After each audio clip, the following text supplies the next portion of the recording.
Good afternoon, everyone, and thank you for joining Caddyshack Project for this episode of On the Couch. We are honoured to welcome Axel Nathaniel Rose with us this afternoon. I would like to begin the session by acknowledging the traditional custodians of the lands, nations, or countries that we're joining from this afternoon. As many of you are popping that into the chat box, thank you so much for that. Caddyshack Project would like to acknowledge and pay respects to elders past, present, and emerging. I would like to acknowledge the traditional custodians, the Wadi Wadi and Wandandian people of Yuin country, who I'm joining you from this afternoon. We recognise Aboriginal and Torres Strait Islander people's strong connection to land, waterways, sea, and community. And we would like to share, as we share in our knowledge this afternoon in this space, we would also like to acknowledge the knowledge, teachings, and learnings, and respect the knowledge that's forever embedded in the custodianship of country. We'd also warmly welcome any Aboriginal or Torres Strait Islander person joining us online today. So in kicking off the webinar, we always like to acknowledge the experience of the webinar. We like to think of these as a digital podcast or a visual podcast, if you like. You literally may be joining us from on the couch this afternoon, and if you are, that's wonderful. It's really about kicking back for the next hour and being able to listen as Axel and I engage in this wonderful conversation around medical consent and some of Axel's experiences within trans community. So we're really looking forward to that. It is a reminder that you may be joining this afternoon session with multiple hats on. You may be attending in your professional role, but you may also be attending in a personal capacity. And we just ask that you check in on yourself throughout the session and ensure that it's a safe space for you to be in with us this afternoon. So thank you. Moving on to our star of today, Axel. When we were planning this on the couch chat, we knew that we wanted to keep raising and highlighting trans health. You may have been on our previous webinars with Sophie O'Keefe from Trans Hub and also Maggie Smith from T150 Clinic last year.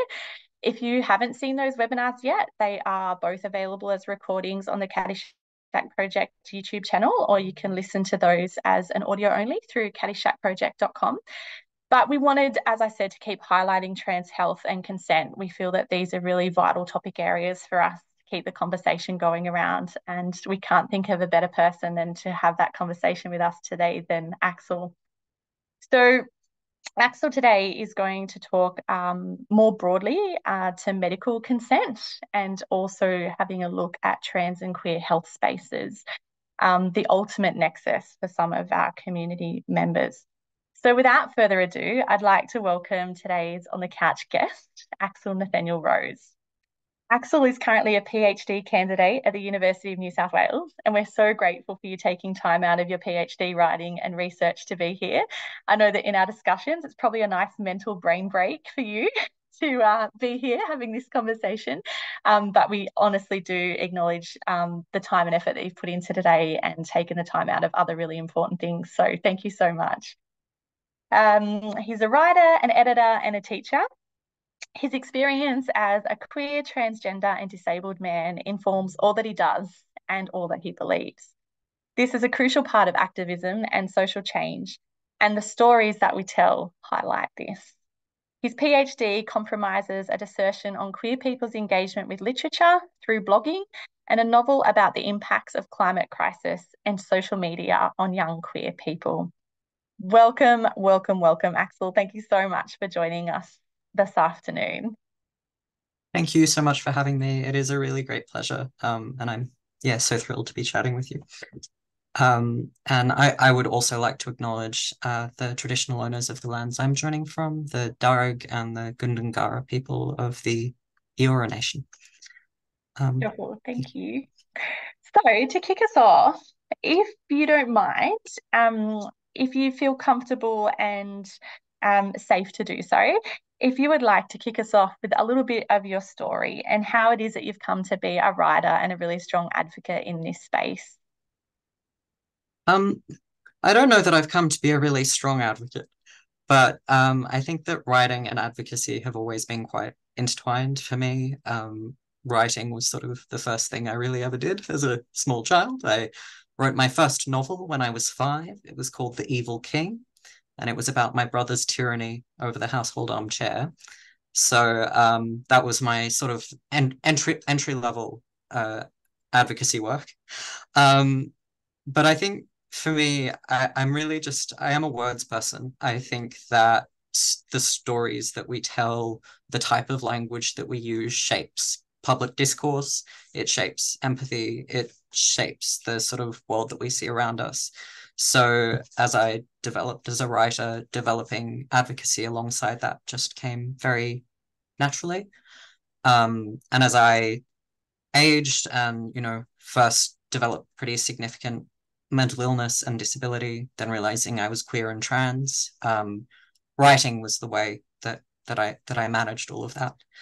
Um, and in terms of the topic today of consent, I think consent is so much based in language and consideration and how we see each other. It's just so vital.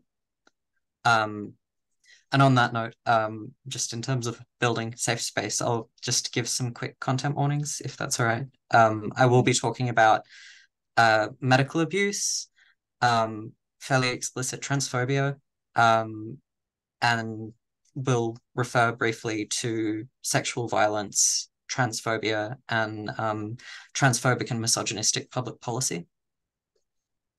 Thank you so much for that, Axel. Really appreciate it. And I just love how, you touch on the power of words and language, and that our voice is something that we use every day, but we don't necessarily always realize the power of it, for both good and bad. So yeah, I really look forward to unpacking a little bit more of that with you this afternoon as we get into this discussion. So thank you so much for sharing that. And I would say you're a strong advocate. I see you as a beautiful advocate. So thank you so much. Let's not be so humble in your approach. So as you've already mentioned, we've sort of spoken about consent and what that means to different people in different, I guess, situations or circumstances. There is a clinical definition of consent, and often we hear a lot about, consent 101. But just for people joining us online today, are you able to let us know your kind of working definition of consent and what that role has played, I guess, in your work or in the space that you're moving at the moment? Sure. So I think that consent is the agreement between people, two or more, that something will or will not happen, and usually on specific terms. Consent is given freely, and with as little power imbalance as possible. It's most commonly understood in terms of physical contact, but it very much does also refer to non-physical things like giving consent to share information or consent to medical care. And I think that consent is sort of it's the undercurrent of most discussion around disabled, queer, and trans healthcare.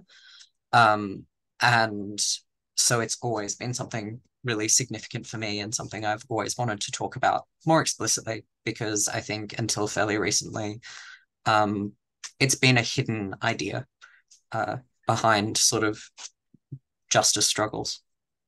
Thank you. And I really like that too, that we tie back into the fact that consent is given in so many aspects of our everyday life. It's not just in terms of sexual behaviours, which a lot of people tie consent into. And if we think about consent education, and I know you're going to get into this, there's so many parallel practices and things that we can be doing in our daily life to be practicing that consent. So then when it does come to more serious matters of consent, specifically those around medical care and sexual behaviours, that consent feels more comfortable and it feels more natural. So just to touch on another term, if you don't mind, and as I said, we've done multiple trans health and transgender webinars in the past, so please feel free to jump onto Caddyshack's YouTube channel to catch up to those if you haven't been a part of those webinars in the past. But for this afternoon's audience, would you be able to define transgender for us as well, please, just to set some context? Sure. So to be transgender is to identify with a gender different than that we were assigned at birth. So this includes binary, non-binary, and fluid identities. Excellent. And I love that you include that fluid identity as well, because we often talk when we're doing other education sessions about the fact that sexual identity is fluid. And for some people, it's a fixed entity, but it can be fluid and it can change at different times and aspects of your life, and not just your sexuality, but so too your gender identity. So thank you for including that fluidity. I think that's really important. So rewind to February 2022. And you wrote a blog for the website Learning Consent. And if learning consent rings a bell to anyone online this afternoon, that's because we did do a webinar or an on the couch with Dr. Joy Townsend, the founder of Learning Consent, last year. So that name may be familiar. If not, we do encourage you to jump onto the Learning Consent website to check out the great work that Joy and her team are doing. But you had written a blog for the website last year, and it was a very emotive read, I have to say, but I really enjoyed seeing the term consent culture. Are you able to explore that a little bit more with us? And what do you mean by consent culture? Yeah, sure. Um, I sort of used that phrase offhandedly because it felt very intuitive Mm, to me. And then I, of course, looked it up and realized there's a whole sort of body of scholarship and many wonderful activists already using the term. I think that the person who named consent culture was the activist Kitty Stryker. But a consent culture is basically a broad culture in which everyone works towards prioritizing consent as part of everyday life. So across domains and across stages of life from cradle to grave. Um, it is just a culture in which people are putting energy towards consent. It's certainly not limited to sex and intimacy, but any consent culture is going to build up greater cultures of sexual consent. Um, so in a consent culture, we ideally we teach children about consent. We mm, train professionals to understand and practice consent, and I think, sort of most importantly, in a way, we check in with each other in day-to-day life. We talk about consent because it's something. If it goes unacknowledged, it's not really there. Um, and I mean, a really simple example of consent that's been on my mind a lot recently, just because I have delightful little nieces and nephews, is just around young children being pressured into physical affection. So, a parent saying, "Go on, go give your auntie a hug," even when the child really doesn't want to.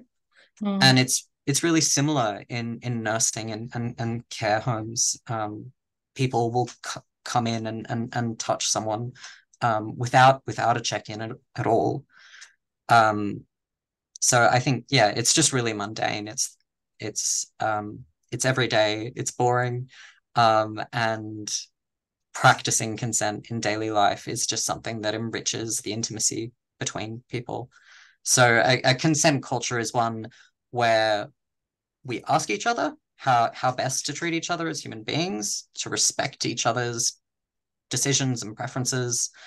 Um, and yeah, while it was proposed as sort of a direct alternative to the idea of a rape culture, um, in which sort of culturally misogyny is so widespread and so normalized that rape is sort of normalized mm. in itself. It is a sort of natural conclusion culturally. So consent culture is directly countering that idea. It is building up a culture in which rape, sexual violence is not viable. It's not something that is culturally acceptable.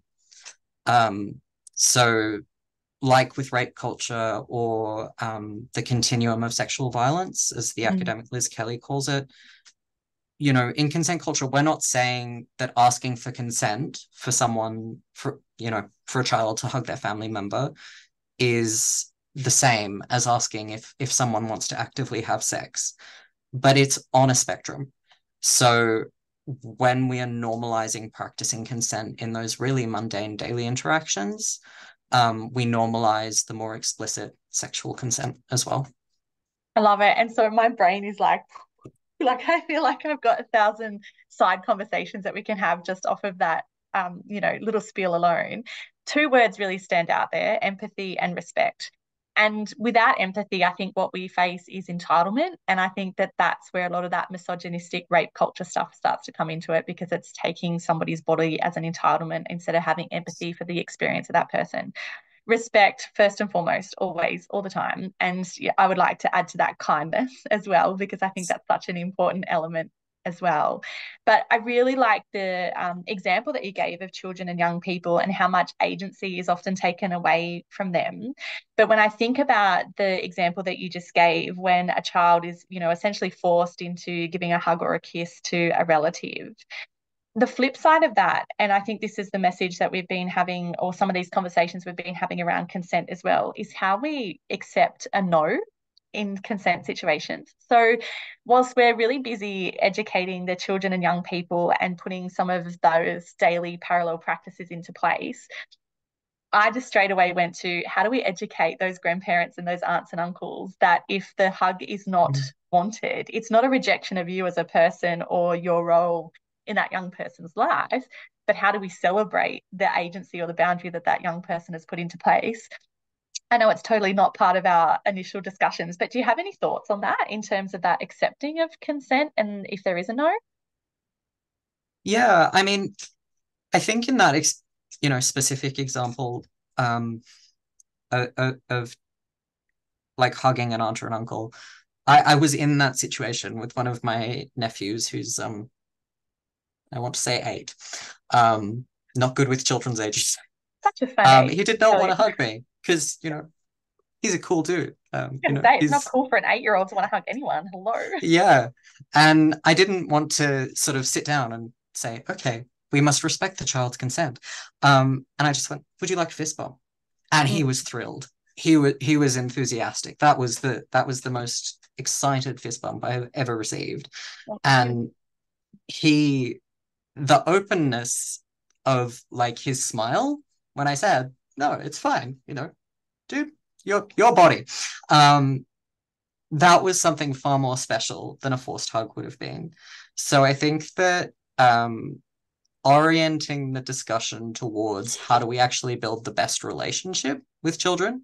How do we best show children that we trust them and they can trust us? I think that's a big part of it. But I don't know. I think there is always a place for people where it is not nice to feel rejected in some way. Mm.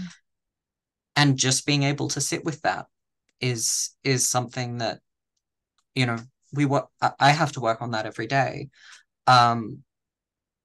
It's I don't think that there's an easy answer about teaching it so much as just being able to say, even if it hurts in the moment, even if it feels uncomfortable or awkward, not pushing someone into something that they don't want to do is going to enrich your relationship so very much. So it is sort of turning away from the specific moment and looking to the broader picture. But I think, I mentioned chatting to you before that the moments of asking for consent for really mundane and just casual bits of contact, it makes them precious, because I think we move through a lot of social interaction really hastily and without checking in with each other. And the moment when you're on the same page as someone, they want that hug, they want that touch, they want to talk about that really difficult topic, that is so much more special than just needing to sort of push through and get the social interaction done. Mm-hmm. I think it's a really nice way to put it. Thank you for going off course with me on that one, but addressing it so eloquently. I love it. Let's get back to consent culture. What advice would you give to our participants online today who are really wondering, like, how is it that they themselves or people who they're working with or living with can start to practice this consent culture? Have you got any kind of like little tips or tricks as to what that might look like? Yeah. So I think one thing is, don't worry too much. You don't need a huge specialized vocabulary or a great theoretical understanding of consent culture or the counterpart of rape culture to practice consent. It is about mutual respect. It is about being present in the moment with the person that you're interacting with. The basic practice of consent is just asking oneself, how will my action affect this other person with me? Mm. Does Again, this person empathy. understand where I'm coming from? Yeah. Yeah. And there are areas where it is sort of less intuitive than just aiming for empathy. And I think, talking more about medical consent in particular, Mm. the sharing of information is something that I don't think the sharing of information or um, sort of boundary crossing in terms of roles in the family, like who gets to know a child's medical information, stuff like that. It takes prior thought. So definitely read about consent culture if it's something that you want more. As you mentioned, Naomi, Joy Townsend's project Learning Consent is, Mhm. I think, one of the best resources ever. She primarily focuses on sexual consent, but other forms of consent as well. As mentioned, Kitty Stryker, who coined the term consent culture, has written a lot of stuff, which is all really beautiful. And her book, Ask, Building Consent Culture, which was co-authored with Carol Queen and Laurie Penny, is just a wonderful resource and sort of crosses the different domains of consent. In terms of, I know we have a lot of people specializing in trans and queer healthcare, and I think Navose Zin, who's a writer from NAM, they've written some beautiful stuff around trans consent, as has Quinn Eads. I think I have a whole list of reading recommendations that will be sent out after this talk. I love But it. I yeah, love it. It just goes to show that there is so much out there, and how wonderful that is actually that we do have so much information, because I can imagine just probably as little as 5 years or a decade ago, that information and those resources would have been quite lacking. So the fact that you can talk to so many resources, I actually find really empowering and liberating. And as you've just mentioned, yes, your fantastic list of resources and recommendations absolutely will be going out in Jen's follow-up email after the webinar. So thank you so much for recommending those resources for us too. We really appreciate that. So I just want to say that I think you wrap up consent really beautifully at the conclusion of the blog by saying that consent summarizes many things. It's respect, trust, safety, humility, groundness, and it's just about being on the same page. Consent as a word can be scary, but practicing a culture of consent doesn't require even saying the word aloud. Quite often, it doesn't need anything said at all. But thinking about it every day is how we can build consent into everyday life. So, thank you so much for those beautiful, wise words that you wrapped that blog up with. So I'd now like to move into talking about consent in terms of in trans and queer health spaces, if you feel comfortable to move forward into that. Medical consent is perhaps not always front of our minds, as I think you did mention a little earlier, and it's not something that we may think about in terms of health professionals. We might not think about having to give consent. I guess that sometimes there's that assumption of power that somebody within the medical field may have over us as individuals, and they know best, although I would question that we probably know ourselves and our bodies best. But it is absolutely a consideration in the space that we need to think about. So you've had some very varied experiences in this space, from where there was no consent at all, right through to where there's been a very positive interaction with a GP and you did feel safe and respected and that they were checking in with you and giving your consent. Where you feel comfortable to do so, can you please open this Pandora's box for us and talk us through consent within the medical space, particularly with referencing trans and queer people? yeah, absolutely. So I do feel like I need to give the foreword that I have had some extraordinary doctors. I do have some extraordinary doctors. And um I tell the harder stories, more time goes to the harder stories because, that's where stuff can change. Mm. Um and I think that um, as I will discuss shortly, you know, the extent of medical abuse faced by transgender people and intersex people in particular. Those demographics, no, yeah, it's extraordinary. Sexual violence is sort of just embedded in the health system in how transgender, diverse, and intersex people are engaged with. And that's changing, but that legacy is still there. So I guess my interest in this area arose out of my own very negative traumatic experience of medical abuse. When I came out as trans, I was 11. It was not received very well by those around me. It's changed over time, but it was not a very warm welcome coming out. I was pretty promptly sent to a psychiatrist who specialized in trans healthcare, and I specialized. We trust that word a lot. He was really of the opinion that I was not trans. I was just a very silly little girl. I already had a diagnosis of autism spectrum disorder, or as it was still mainly called then, Asperger's. And he framed my identity as trans as being a hyperfixation, and specifically as a sexual hyperfixation. So me being trans was just a misguided obsession, and I just needed to be forced into getting over it. And in reading up ahead of speaking to you today, because I'm a big nerd and research is a joy. We love it. You're one of us. We love it. I found that like that exact rationale has been used like around the world talking to autistic trans kids, and it's becoming more and more prominent with sort of the trans exclusionary radical movement. And there was an article called something like they said it was an obsession.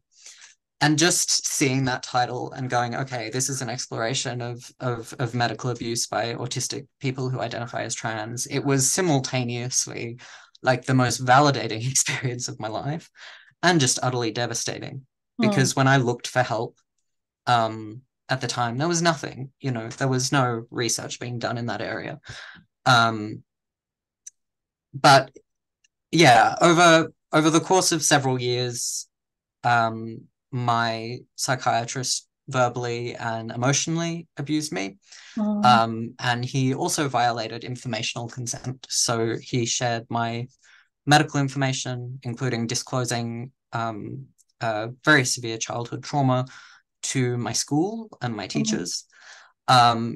He encouraged my family and community to enforce to me that I was not trans. I was just a confused little girl, and I think a confused, stupid little girl was very much always the energy.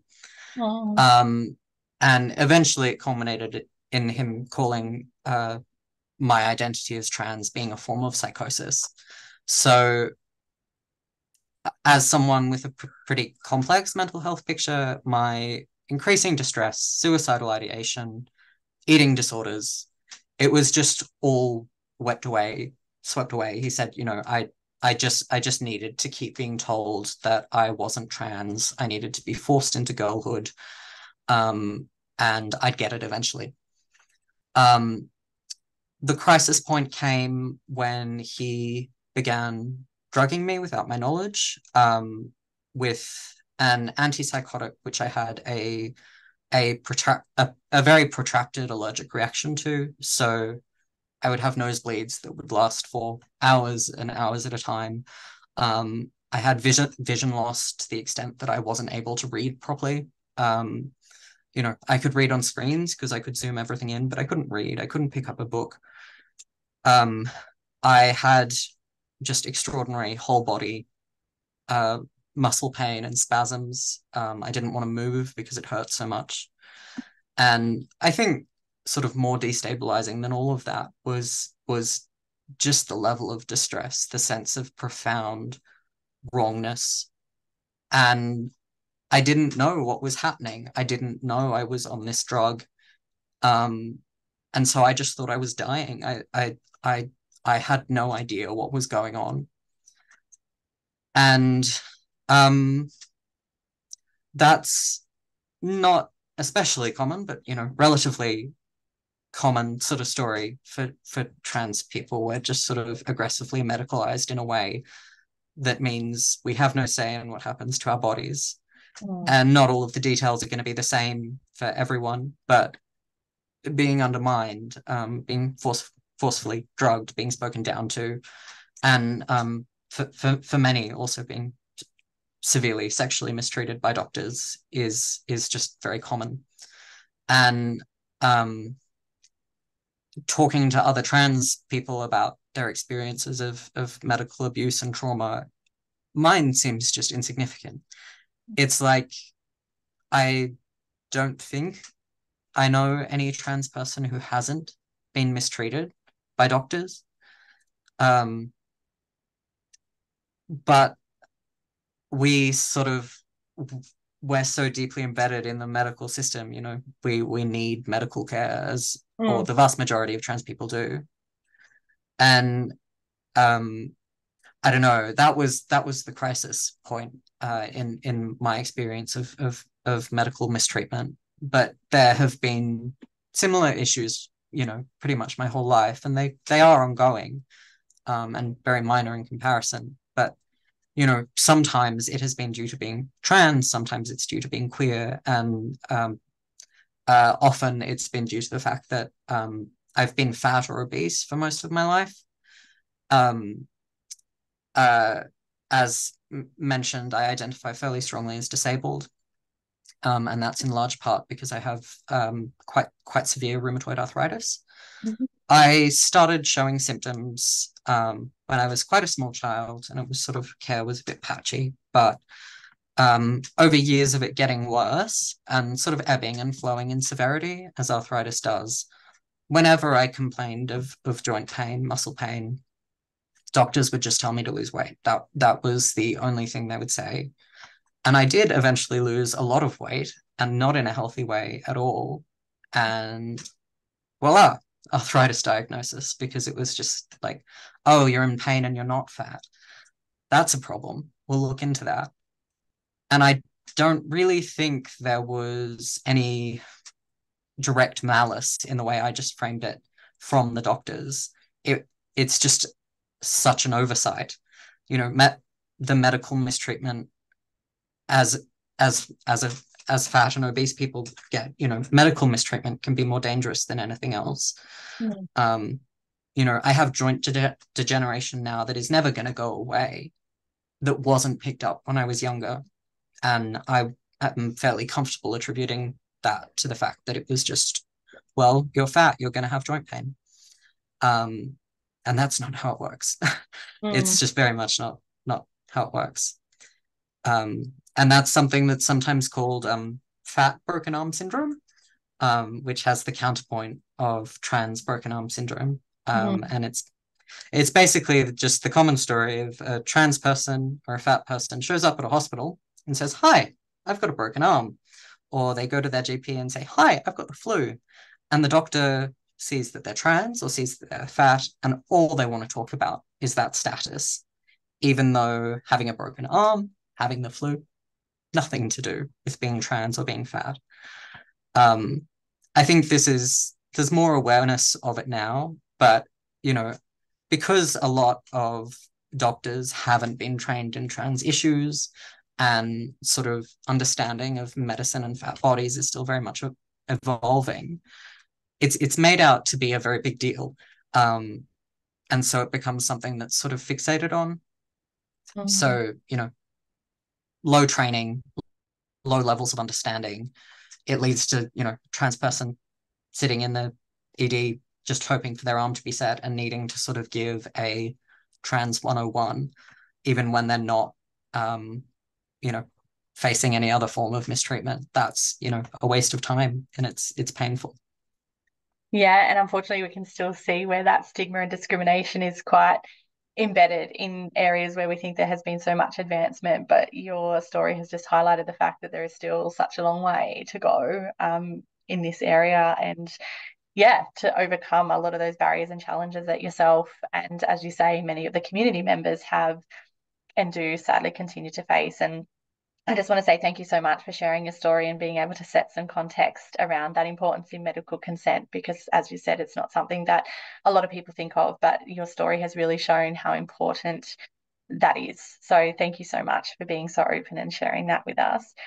You have made reference in that discussion to medical autonomy, and that's something that can very often be stripped away, particularly from a trans person. What is it that medical autonomy actually is, and why do you think it's so poorly understood by professionals when it comes to trans and queer health? Yeah, so medical autonomy refers to a patient's right to make informed and uncoerced decisions about their own healthcare. Um, it is one of, I think, if not the singular most important idea in medical ethics. You know, my best friend is currently in medical school, and they have whole ethics units just on medical autonomy. But it's such a complex idea because, unlike the consent between me and my nephew when he doesn't want to give me a hug, Mhm. there's a huge power imbalance that is unavoidable, and no one is at fault for there being that power imbalance. Um, like medicine is so complex. Most people facing a patient have been training for more than 10 years, quite often. And there is just no way for most patients to have a full understanding of what is being advised to them. Um, and that's part of why there's such a strong cultural messaging of, you know, doctors are trustworthy. We need to trust doctors as a society. And I Mm. think in general, that's probably fairly true. Big fan of medicine. But it's really hard to question medical authority um, on a knowledge basis before anything else complicates it, like being trans, like being queer. And, you know, the only way to really counter it, as far as I can tell, like the power imbalance, is that patients need to be empowered to ask questions, to self educate, to ask for other people's help in self advocating. And that's something that needs to be trained in children from day one, pretty much, because, you know, otherwise we're we're vulnerable. We will remain vulnerable and not realizing that there are charters on health rights. There are charters on disability rights. So I think that, you know, um, doctors, you know, are for the most part wonderful. I think most people for the most part are wonderful. But there needs to be such a conscious effort towards prioritizing patients asking questions, but also just medical professionals being able to approach patients with humility Mm. and a willingness to listen. Um, and I think as queer and trans people, we our history is sort of one, at least through the 20th century, of being objectified, being treated as test subjects, being marginalized and hypersexualized by medicine. Um, and while all of that is changing slowly, it's still happening. We are often treated as ignorant and powerless, and being treated that way by a doctor renders you powerless. If a doctor considers you unfit to engage with your own care, then you are unfit because they have the say there. Um, and, you know, one doctor saying that makes a huge difference in whether a trans person gets to transition or not.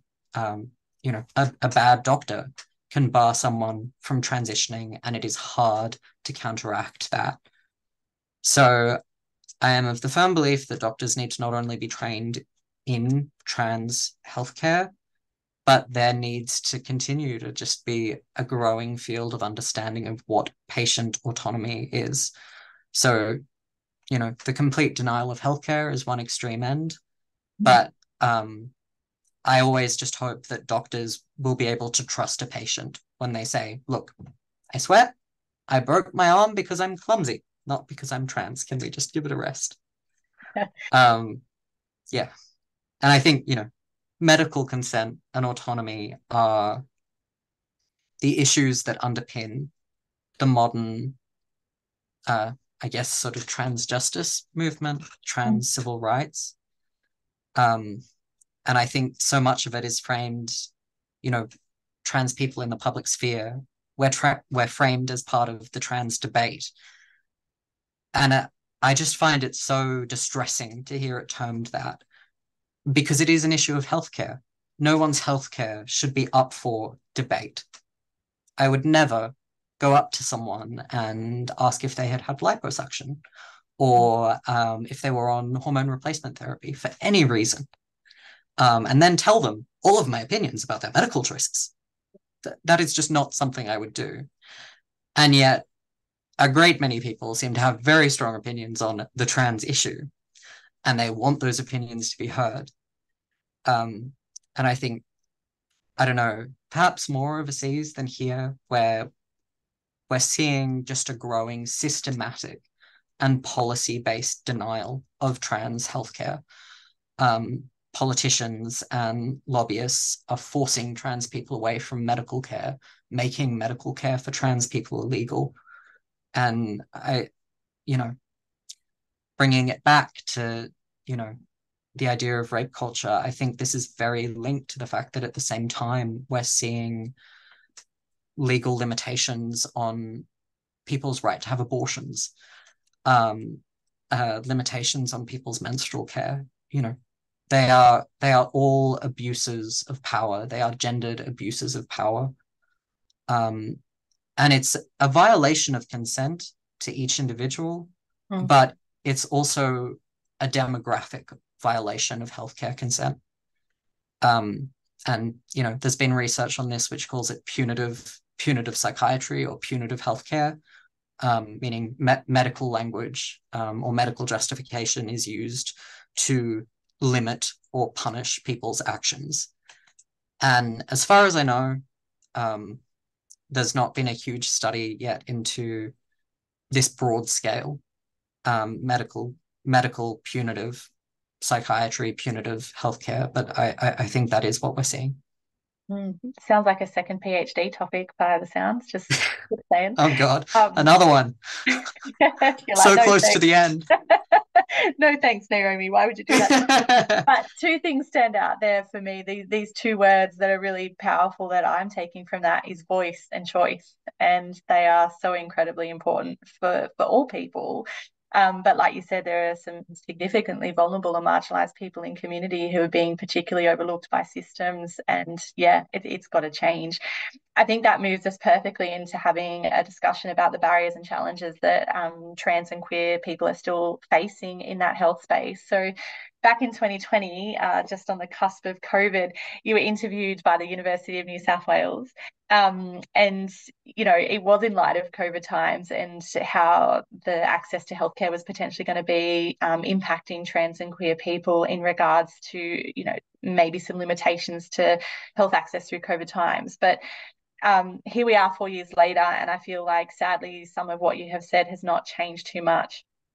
So I just want to touch on some of what was said in that interview in regards to barriers and challenges to healthcare for trans and queer people. So you'd said that some of the challenges were that the most preventative and positive plan for the future is simply training medical students on trans issues and healthcare thoroughly in consultation with transgender practitioners, policymakers, and patients. Be open to hearing from us about our medical care, but don't assume that you have a right to know.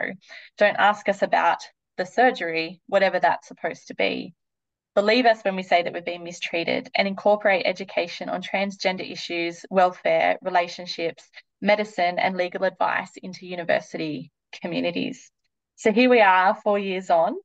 These barriers and challenges are still very much existing and being experienced by the trans and queer community. Would you mind speaking to some of that for us now, if that's okay? Yeah, absolutely. It's always alarming to hear myself quoted because I think, I don't know. I always think I'm getting less verbose, and then I hear myself quoted, and no, it's just ongoing. I'll never stop rambling. Love it. Um, um, but yeah, I think my rambly answer shows some of the same issues. I think that um, overall lack of understanding, lack of willingness to learn, lack of basic respect. Those are ongoing issues, but they are changing.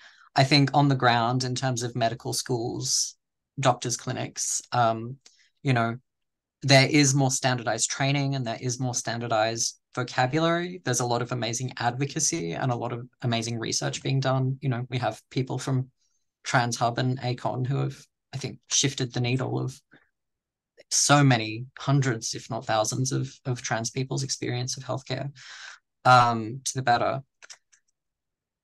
I think that, I don't know, even 4 years ago,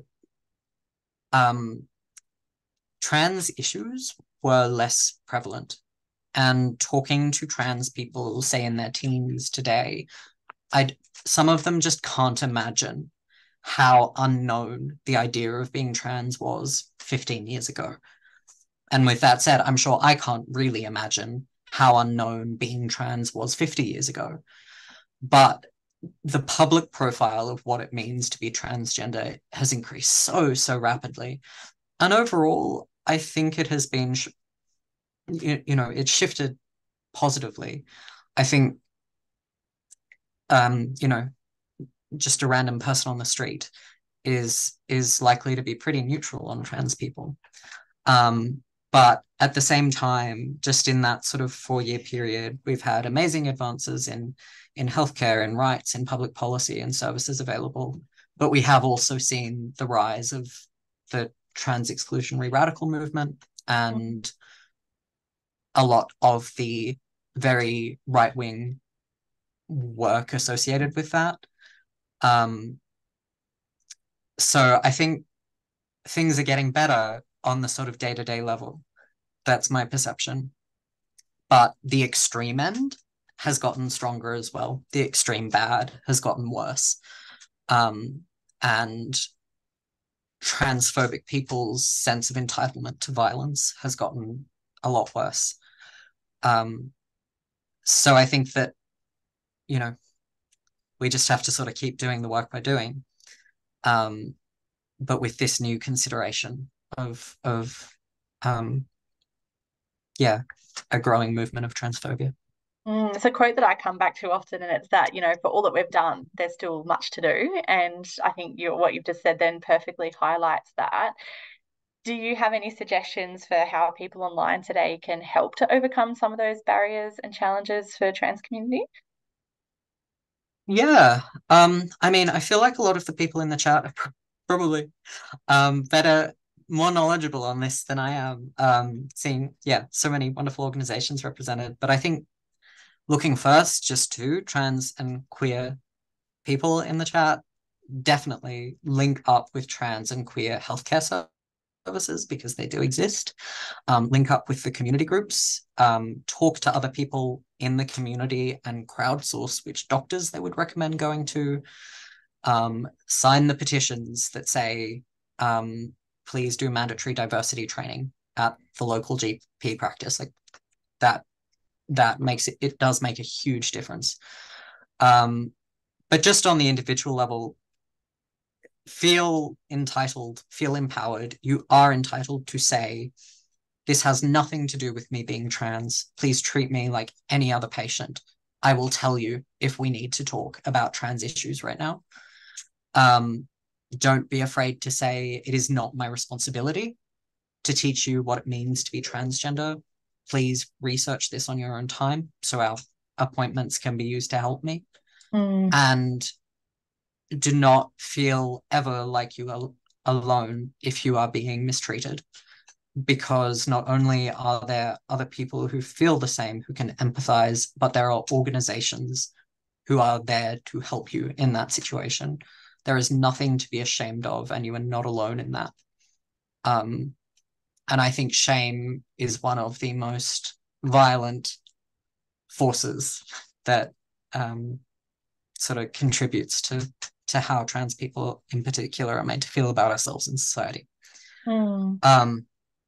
So that's for queer people just functioning as sort of patients.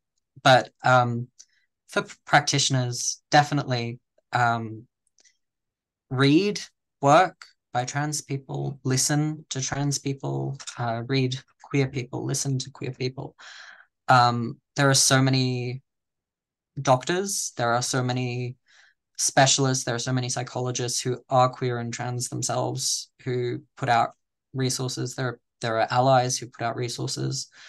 I think like Naomi, you asked, how does someone get started in consent culture? What is the advice there? People often say they feel overwhelmed thinking about queer or trans healthcare, but you don't need, the vast majority of people don't need to learn a lot. It is more about grounding your practice in compassion and humility than it is about having specialized knowledge. If you need to have specialized knowledge, there's professional pathways there. But the respect of trans and queer people's right to consent, right to knowledge, those are the things that you can practice without any fancy vocab. And I think that there's a lot of sort of fuss in the public sphere about using the wrong words or the right words. And for the vast majority of trans people in particular, I think we would way rather a clumsy use of language that is clearly well-intentioned than just not saying anything at all. And yeah, for everyone in society should know that medical consent entails the right to bring other people into your healthcare. You are always entitled to a chaperone or an advocate. You may need to be isolated at some point. You may need to be spoken to alone, but you are always entitled to have someone with you. You are always entitled to go for a second opinion, a third opinion, a fourth opinion. And there are laws, there are policies in place around this. A skim read of the Disability Discrimination Act and the Sex Discrimination Act by every single Australian would make a world of difference to the way our healthcare and medical consent plays out. I feel like we're coming back to some of those really big key words though throughout this webinar, right, around empathy, kindness, respect. Like it just needs to be there in forefront of people's minds, doesn't it? And then, as you say, it doesn't matter which potential vulnerable or marginalized group you may be working with. It creates that sense of everybody is welcome here and everybody is going to be treated as they need to be treated to get the best health outcome for their situation. So yeah, it's just bringing those things to the forefront of our minds ongoing.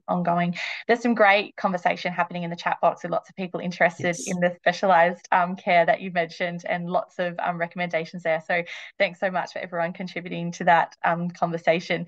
It reminds me of Maple Leaf House, which is for the Hunter, New England area, and we do have a new service coming to the Sydney area. For the life of me right now, I cannot think of what the service is going to be called, but I'm pretty sure Joseph online or Jen will know exactly what that's called, and they can pop that in there as well. That'd be really helpful. So I guess as we're starting to come to a conclusion of the session, just in terms of advocacy, is there any tips for the participants online in terms of how they could better advocate in this space for community? Just talk about trans and disabled and queer people, and listen to us. But in the professional sphere in particular, just mention trans people in staff meetings, mention disabled people in staff meetings. How will this new policy impact this demographic? How are we going to best accommodate this group? The more questions are raised, the more discussion there is, the better it will get. Definitely look at all of the wonderful resources being linked in this chat. Yeah, ask your colleagues, how are you incorporating care for trans people in your work? How are you caring for disabled people? Read lots. I'm a big nerd. That seems to be my advice for everything. But yeah, don't even need to read a lot. There are podcasts as well. There are videos. Welcome to 2024. yeah, it's a multimedia world. But I guess also just be comfortable with people being uncomfortable. And that functions both on an institutional level. I've had situations of saying, hey, I think this is going to negatively affect trans students. and that leads to a very awkward silence, and that's fine. But also on an individual level, I think that a lot of people feel very vulnerable in the healthcare space, and that is not necessarily a reflection on you, your practice, your ethics, anything at all.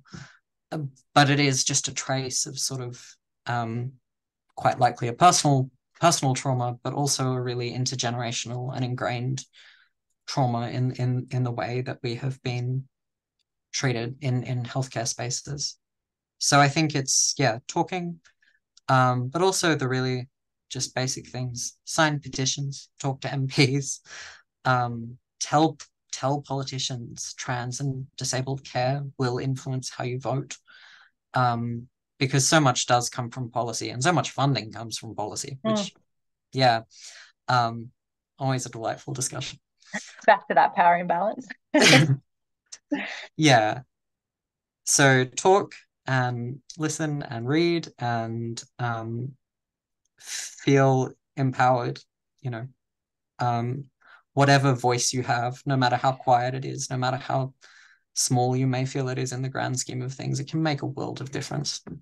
And a single act of kindness as a trans patient, as a disabled patient, as a queer patient, can be utterly life-saving, in more ways than one. So powerful, so very powerful. Thank you, Axel. So International Transgender Day of Visibility is not too far away. We're nearly at the end of February and into March. So March 31st, a lot of organisations have the opportunity to celebrate and to be part of Transgender Day Visibility. Any final thoughts on advocacy or support, or something that organisations or services could do to recognise that day? Well, certainly just being publicly trans affirming, a trans flag in a window, to so many people, that just feels extraordinary, because it's not only being seen, but going, yes, we are going to publicly say you're welcome here.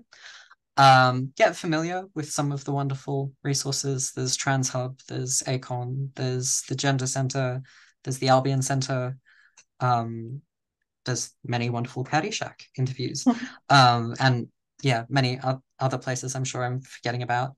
I guess the nerdy thing for me, something I would love to see more of, is people just learning more about, like, one figure from trans history. Like, find a trans person from the 1880s, learn about them, see how they're spoken about today, and just see the continuity of transness, of gender diversity through time. And yeah, I think the really basic things of normalizing sharing pronouns, they can seem so basic and silly and boring and annoying. Like, I get that, and I'm a trans person. Like, it's a pain, but it makes the point constantly: do not assume cisness. Assume that people have the right to name themselves, to gender themselves, to be referred to as they wish. So those tiny things really, really add up. So powerful, so very powerful. This is your moment for any parting comment before we finish this, what has been a fantastic session with you, Axel, and we're just so grateful for the time and effort that you put into today, and for sharing so much of your personal story, but in the hope that your personal story means that it makes changes for at least one other person, which I have no doubt you have touched many people throughout your life and will continue to do so. So thank you. Is there any final parting comment that you would like to make before we bid you a fond farewell? Yeah, I'm very indecisive, so I've unfortunately got two. Oh, good. I One, will allow it. thank you. One is just share stories, share the hard stories, but also share the good stories. Share trans and disabled and queer success and joy, because the trans debate, the queer debate, it's so negative. We need to share stories of joy.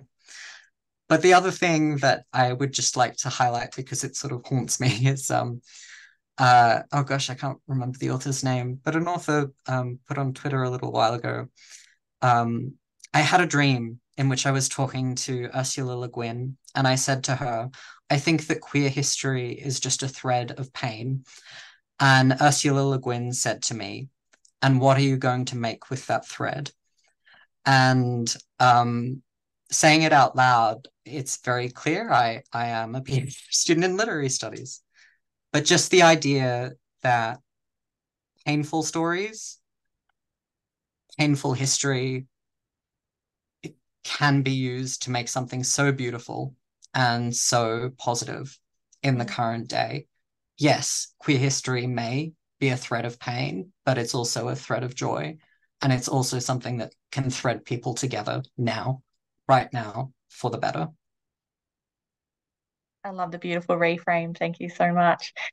So that does bring us to an end of this conversation, and I just feel like we could continue having a chat for a long time. And I dare say that we will continue some of these chats offline, which I'm really looking forward to. But again, on behalf of Caddyshack Project and all of those online with us this afternoon, thank you so much for the time and effort that you've put into preparing, and again for being so open and sharing your experiences. We really, really appreciate it.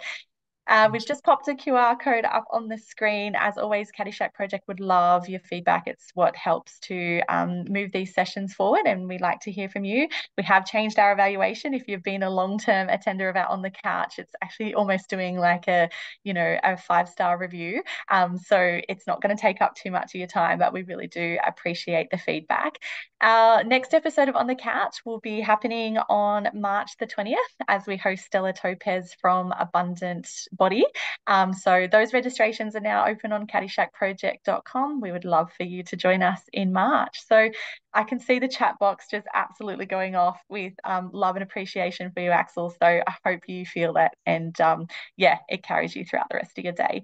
Thank you so much. It's been an absolute delight having you on the couch, and we look forward to further conversations offline, and we'll see everybody next time. Enjoy the rest of your afternoon, everyone. Thank you. Thank you, everyone.